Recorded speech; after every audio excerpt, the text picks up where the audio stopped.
2026 की छिपी हुई सरकारी नौकरी में आप सभी को बताने वाला हूं, जिसके बारे में ज्यादा कैंडिडेट को पता नहीं है। तो आप भी इसके लिए फॉर्म अप्लाई करके गवर्नमेंट जॉब ले सकते हैं। और अच्छी बात यह है कि इसके लिए केवल 10th पास क्वालिफिकेशन और ऑल ओवर इंडिया से कोई भी कैंडिडेट अप्लाई कर सकता है। पूरी जानकारी इस वीडियो में मैं आपको बताऊंगा, बस वीडियो को लास्ट तक देख लेना, पूरा प्रोसेस आपको समझ में आ जाएगा। और वीडियो पसंद आए तो वीडियो को कर देना लाइक और शेयर, और चैनल को कर लेना सब्सक्राइब, ताकि फ्यूचर में आने वाली हर एक अपडेट का नोटिफिकेशन आपको सबसे पहले मिलता रहे। आगे बढ़ते हैं और पूरी जानकारी आप सभी को देते हैं। सबसे पहले यहाँ पे कुछ बेसिक सी चीजें यहाँ पे मैंने लिख दी है, जैसे कि आप सभी को बता दें कि ये वैकेंसी 10th पास कैंडिडेट के लिए निकाली गई है। इसके लिए मेल एंड फीमेल दोनों कैंडिडेट अप्लाई कर सकते हैं, और ऑल इंडिया कैंडिडेट इसके लिए अप्लाई कर सकते हैं। ऐसा नहीं है किसी स्पेसिफिक स्टेट के लिए है, पूरे भारत से आप कहीं से भी बिलोंग करते हो आप इसके लिए अप्लाई कर सकते हैं।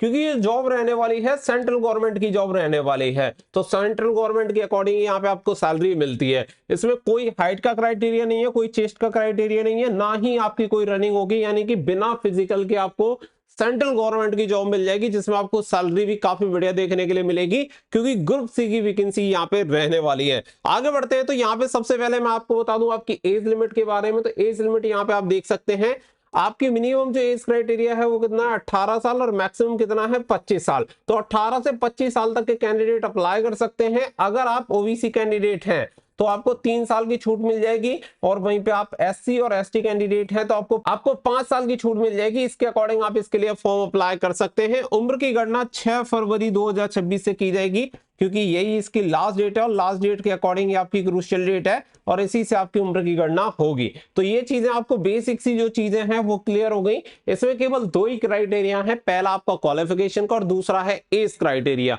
अगर आप ये दोनों क्राइटेरिया फुलफिल करते हैं तो आप इस वैकेंसी के लिए फॉर्म अप्लाई कर सकते हैं। इसके अलावा तीसरा कोई भी क्राइटेरिया यहाँ पे सेट नहीं होता, जिसमें हाइट, चेस्ट, रनिंग, फिजिकल कुछ भी नहीं है। सिर्फ 10th पास होने चाहिए और एज लिमिट आपकी इसके बीच में होनी चाहिए। तो आप पूरे भारत से कोई भी मेल फीमेल कैंडिडेट अप्लाई कर सकता है। तो आपको ये क्लियर हो गया होगा कि आप इसके लिए फॉर्म अप्लाई कर सकते हैं या नहीं। अब देखो यहाँ पे सिलेक्शन प्रोसेस भी देख लो। सिलेक्शन प्रोसेस केवल रिटन एग्जामिनेशन के बेसिस पे होगा, फिर नॉर्मल आपको डॉक्यूमेंट वेरिफिकेशन और मेडिकल एग्जामिनेशन सभी सरकारी नौकरियों में होता ही है। अगर मैं सिलेबस की बात करूं तो सिलेबस आपकी स्क्रीन पे है, जिसमें आप देख सकते हैं कि यहाँ पे ऑनलाइन आपका एग्जामिनेशन होगा।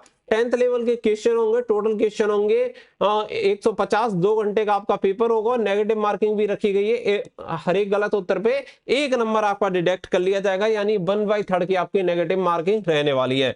जनरल इंटेलिजेंस के 25 क्वेश्चन रहेंगे, 75 मार्क्स दिए जाते हैं। क्वांटिटेटिव एप्टीट्यूड के 25 क्वेश्चन, 75 मार्क्स।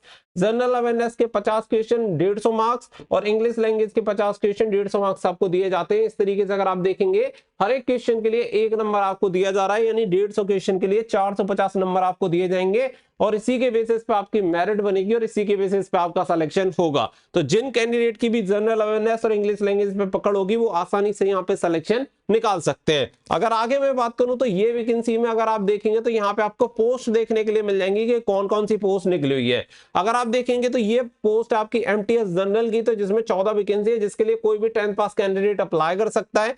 एमटीएस इलेक्ट्रीशियन की 2 वैकेंसी है, आईटीआई इलेक्ट्रीशियन में आपके पास होना चाहिए। कारपेंटर की 1 वैकेंसी है, आईटीआई कारपेंटर में होना चाहिए। एमटीएस फिटर की 1 वैकेंसी है, आईटीआई होना चाहिए फिटर में। एमटीएस प्लम्बर की 1 वैकेंसी आईटीआई होना चाहिए प्लम्बर में। एमटीएस एसी और रेफ्रिजरेटर की वैकेंसी है, इसमें आईटीआई होना चाहिए एसी एंड रेफ्रिजरेटर में। और एमटीएस कोपा की वैकेंसी है 2, और यहाँ पे आईटीआई आपके पास होना चाहिए कोपा में। तो आप ये समझो कि अगर आप केवल 10th पास हैं तो आप एमटीएस जनरल वाली वैकेंसी के लिए अप्लाई करो। अगर आपने आईटीआई कर रखा है इन वाले फील्ड में तो आप इन वैकेंसी के लिए भी अप्लाई कर सकते हैं। तो ये 2 तरह की यहाँ पे दोनों वैकेंसी मैंने आपको बता दी है। इसके अलावा अगर आप देखेंगे इसके लिए जनरल, ओबीसी, ईडब्ल्यूएस को 500 रुपए एप्लीकेशन फीस देनी है। बाकी का SC, ST, PWD, women candidate free में इसके लिए फीस अप्लाई कर सकते हैं, फॉर्म अप्लाई कर सकते हैं। कोई भी चार्जेस वगैरह देने की आपको जरूरत नहीं है। इसके अलावा अगर आप यहाँ पे देखेंगे तो देखो इसके ऑनलाइन एप्लीकेशन फॉर्म 5 जनवरी 2026 से स्टार्ट हो गए, और इसकी लास्ट डेट है 6 फरवरी 2026, जो कि ऑलरेडी मैंने आप सभी को बता दी है। तो बहुत ही बढ़िया मौका है, आप इसके लिए जरूर अप्लाई करो, क्योंकि ये वैकेंसी आपकी जो निकाली गई है नेशनल मेटलर्जिकल लैबोरेटरी की तरफ से, यानी एनएमएल की तरफ से वैकेंसी निकाली गई है। सेंट्रल गवर्नमेंट की जॉब है, आप सभी को बता दें एमटीएस की पोस्ट है, ग्रुप सी की पोस्ट आती है, 18,000 से 56,900 आपका पे स्केल है।